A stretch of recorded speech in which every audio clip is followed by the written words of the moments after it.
This is where they're taking some of their profits offshore.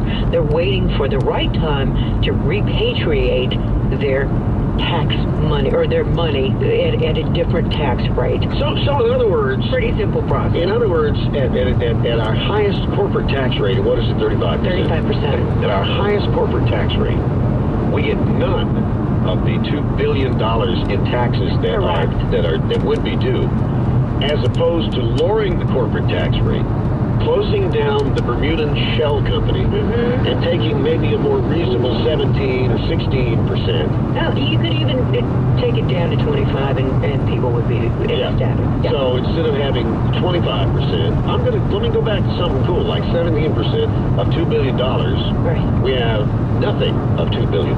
We got zip. Zilch, zero. There it is. And it's okay now.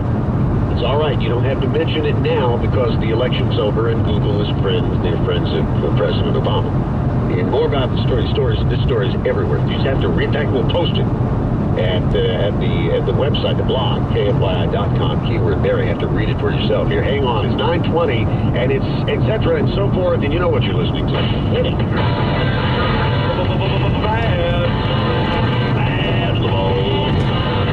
I'm going to talk for a moment here about our friends at Republic Monetary Exchange. I was in preparation for the program today. I look at all these various websites. I got over to one I always look at, the Financial Times.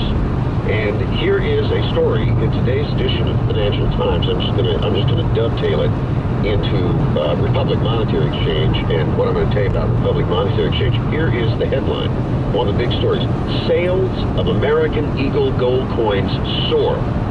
Listen to this. Demand for gold coins in the United States has soared since the presidential election. No wonder why. Small investors fret about the lack of action to address the ballooning debt. They're worried, people are worried that the value of the dollar will decline significantly over the next year. The United States Mint says its sale of American Eagle gold coins, the most popular gold coin, leapt 131% in November, just from people going in to places like Republic Monetary Exchange and buying it. That's the highest level in more than 2 years from the U.S. Mint. The Royal Canadian Mint also had its strongest month ever in November. Sales rose sharply within a day or two of the election. All right, now what does that mean to you? It does not mean to convert everything you got into gold.